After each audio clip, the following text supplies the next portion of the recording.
사람은 되고 싶다고 생각한 대로 된다. 마하트마 간디의 명언으로 오늘 어법 대특강 지금부터 시작합니다. 大家好. 여러분 안녕하세요. 박수로 시작해보죠. 환영합니다. 더운 날씨에도 불구하고 이 자리를 가득 메우신 동시 여러분 감사드리고 또 이 소중한 시간을 우리 같이 만들어가기로 해요. 오늘은 1년 만에 갖는 어법특강입니다. 제가 1년에 한 번씩만 어법특강을 하고 있는데 여러분들의 그 열기를 제가 오늘 체험하고서 조금 더 열어야 되는 거 아닌가 라는 생각을 다시 한번 해보게 됩니다.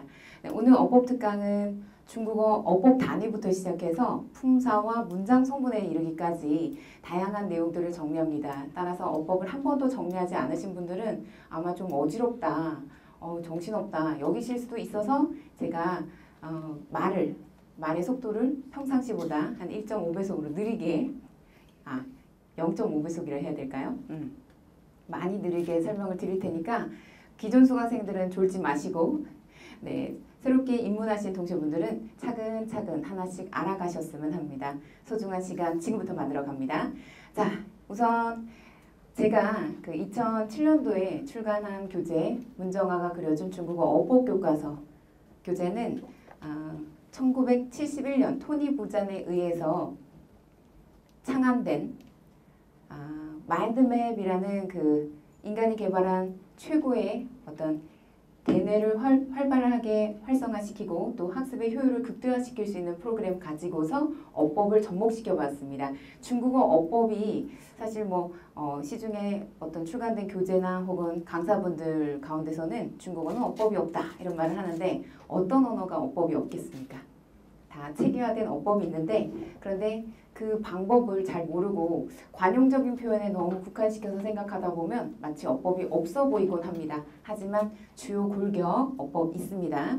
자, 오늘 차근차근 설명을 해드릴 거고요. 여러분들이 배부받으신 자료가 앞에 놓여 있습니다. 뭘 봐야 될지 잘 모르시겠죠. 어법 지도도 있고 그다음 프린트물도 있고 수첩도 있고 그런데 이렇게 프린트물로 문정아의 마인드맵 중국어 어법특강 자료를 참고로 보시면서 필요한 부분은 필기도 하시고 그 다음에 따라 하시면서 문제 푸는 부분은 또 같이 풀기도 하겠습니다. 오늘 특강을 위해서 저희 문정아 중국어 연구소 연구진들 많이 애썼습니다. 자료 준비뿐만 아니라 PPT 작업 그리고 더운 날씨에도 불구하고 또 여러 가지 수고하신 우리 문정아 중국어 연구소 연구진 모두에게도 감사의 말씀을 전합니다. 자, 그러면 여러분 한번 봅시다. 우리 중국어의 어법 단위서부터 제가 우리 프린트에 없는 거는 칠판에 적어봤어요. 제 어법 강의 기본적인 구성을 알고 계신 분들은 아마 다 보셨을 텐데요. 자, 한 번씩 따라해 보시겠습니다. 중국어의 최소의 단위 다 함께 단어, 구, 문.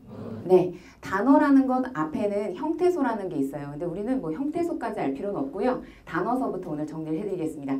단어라는 거는 어법적으로 문장을 만들 수 있는 최소의 단위입니다. 단어 한 글자짜리가 문장을 만들 수 있습니다. 谁去?我. 그러면 我라는 이름절 이 단어 자체가 문장을 만들 수 있는 거죠. 내가 가. 사실 我去 해도 되지만 그냥 我만 해도 상대방에게 충분히 의견을 전달할 수 있는 것이죠. 이와 같이 단어, 그 다음 단어가 2개 이상 결합된 형태를 구라고 부릅니다. 다 함께 구. 구에는 명사구, 동사구, 형용사구, 주술구 이런 등등이 있는데요.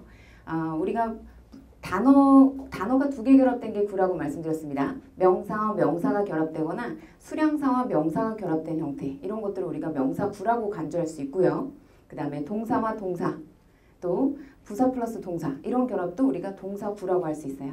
형용사와 형용사 그 다음에 형용사와 기타 수량사 이런 것들이 결합된 형태도 일반적으로는 형용사구라고 할 수 있고 부사 플러스 형용사도 그렇고 그 다음에 이 구의 형태가 좀 더 확장이 되어서 주어, 수로, 목적어를 모두 갖춘 형태가 되면은 이거를 문장이라고 해요. 자, 근데 한국어로는 단어구 문인데 중국어로는 이것을 단어는 즈라고 하고요. 구는 도안유 문은 쥐라고 합니다. 네, 즈는 단어를 말하는데 우리가 그래서 새로 나온 단어 시작生词라고 하지요. 네, 生词새로 나온 단어 生词 할 때 词자죠. 도안위는 얼핏 보기에는 단어처럼 읽기 쉽겠죠. 그러나 도안위는 단어가 아니라 구입니다. 구를 도안위라고 합니다. 그래서 동사구는 똥빈 도안위, 전치사구는 찌에빈 도안위. 그래서 이 용어 자체가 한국식 용어랑 중국 용어랑 조금 다르니까 우리가 그 점 혼동 느끼지 않도록 주의해야 되죠. 자, 문이라는 것은 하나의 문장을 만드는 형태로 주어, 수어, 목적어 다 갖춘 형태 혹은 때에 따라서는 무주어문이라고 해서요. 주어가 생략된 형태도 있을 수 있고 그 다음에 목적어가 없어도 문장을 이룰 수 있습니다. 그러니까 반드시 주술목이 다 들어가야 되는 건 아니에요. 네, 이것을 우리가 쥐라고 하는데 그래서 문장을 만드는 걸 중국인들은 造句子라고 하죠. 다 함께 造句子. 造는 만들다 라는 뜻을 가지고 있죠. 句子는 문장이란 뜻이에요. 그래서 문장을 만드는 걸 造句子라고 하는데 한국인들은 착각해서 이걸 구를 만든다고 착각하셔요. 구가 아니죠. 문이 바로 쥐이기 때문에 이 점 혼동 느끼지 않으셔야 되고 그 다음에 문장은 단문과 복문으로 나뉘죠. 단문은 단일문이라고도 하고 복문은 복합문이라고도 하는데 단일문의 경우는 주어, 수어, 단일한 형태만 있는 것이고 복문은 복합문은 복잡하게 접속사와 연결되어서 문장이 좀 더 풍성하게 만들어진 형태를 복문이라고 합니다. 자, 여기까지 중국의 어법 단위였죠. 다음 품사 한번 따라해보세요. 품사. 네, 어법 동영상 강의를 보신 우리 기존 수강생분들 다 알고 계시겠지만 그래도 다시 한번 숙지해 봅시다. 품사 할 때 이 사자는 바로 츠를 가리키는 거예요. 츠. 그래서 단어가 가지고 있는 그 속성끼리 묶어놓은 갈래를 바로 품사라고 해요. 예를 들어 사람의 명함, 그죠? 사람의 어떤 명칭 혹은 사물에 대한 명칭을 나타내는 걸 명사라고 하는데 자, 따라해보세요. 명사. 네, 명사를 대신 지칭해서 가리키는 것을 대명사라고 하죠. 다 함께 대명사. 네, 동작을 나타내는 거 다 함께 동사. 네, 뿐만 아니라 동작뿐만 아니라 어떤 생각이나 이런 것들 감정 따위를 나타내는 것도 이제 감정동사, 느낌동사 이런 표현들을 쓸 수 있는데요. 감각동사라고 할 수 있는데 이런 것들도 모두 동사에 해당이 되고요. 사물에 대한 어떤 성질, 형태를 나타내는 거 형용사. 시작. 형용사. 네, 좋아요. 다음 숫자 나타내는 거 다 함께 수사. 네. 중국어는 명사 앞에 명사를 세는 단위가 나오게 마련이죠. 이것을 양사라고 하죠. 다 함께 양사. 여기까지 6가지 품사를 우리는 모두 실사라고 부릅니다. 따라해보세요. 실사. 네, 실사라는 거는 실제 존재하는 단어란 뜻인데요. 실제 존재하는 이 단어를 가지고서 문장을 만들 수 있습니다. 중국어는 반드시 실사가 들어가야 문장이 성립됩니다. 다음 부사부터 한번 따라해봅시다. 다 함께 부사. 네, 동사나 형용사를 수식 제한하는 성분을 부사라고 하는데요. 이 부사, 그 다음 전치사. 시작. 전치사. 네, 전치사는 중국어로는 찌에츠라고 하고 전치사 플러스 명사 두 개가 결합되어 구를 이루어서 문장 안에서 부사어 역할을 하는데 일단 이런 용어들 다 모른다 쳐도 그래도 어쨌든 여러분들이 게이라든지 시앙이라든지 짜이 이런 전치사들은 많이 접해보신 바 있을 겁니다. 다음 조사. 조사하면은 동태조사, 구조조사, 어기조사 이렇게 해서 다양한 형태의 조사가 있는데요. 동사 뒤에 붙어서 혹은 형용사 뒤에 붙어서 동작이나 상태의 어떤 그 상태를 나타내거나 혹은 문장 맨 뒤에 붙어서 문장 전체의 완료 이런 시제를 나타낼 수 있는 거 조사죠. 다음 접속사. 시작. 네, 접속사는 중국어로 리엔츠라고 하는데요. 단어와 단어, 문장과 문장, 구와 구를 연결해 주는 것을 접속사라고 부르죠. 이렇게 해서 4가지 품사, 다시 한번 따라해보세요. 부사, 전치사, 조사, 접속사. 조사, 접속사. 이 품사들을 우리는 통틀어서 허사라고 부릅니다. 허사. 허자는 이렇게 쓰는 허자인데요. 허위에, 거짓에, 쉬츠라고 해서 원래 이 단어는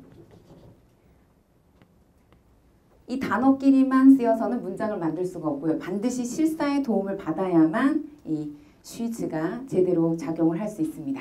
그러나 문장 안에서 이 허사가 없으면 또 맛이 안 나요. 화려한 그 어떤 색깔을 나타낼 수 있는 것은 대부분 부사, 전치사, 조사, 접속사의 역할이라는 것 알아두시면 되겠고요. 자, 여기까지가 품사였습니다. 단어의 속성, 같은 속성끼리 묶어놓은 갈래를 품사라고 한다. 자, 다음은 문장 성분에 대한 이해입니다. 한번 따라해 보세요. 문장 성분. 조금 아까 품사는 다 사자로 끝났어요. 명사, 대명사, 동사, 형용사, 수사, 양사, 부사, 전치사, 접속사, 조사 다 사자로 끝났죠. 그래서 제가 있는 집안이다 이렇게 소개를 해드립니다. 있는 집안, 사자 집안. 그 다음 문장 성분 하면 어자로 끝나요. 따라해 보세요. 주어, 수어, 목적어, 관용어, 부사어, 보어. 그렇죠. 중국어의 이 6대 문장 성분이 바로 가장 큰 골격, 뼈대라고 볼 수가 있겠고요. 이 문장 성분을 제대로 이해하지 못하고서는 중국어를 제대로 학습했다라고 보기 어렵습니다.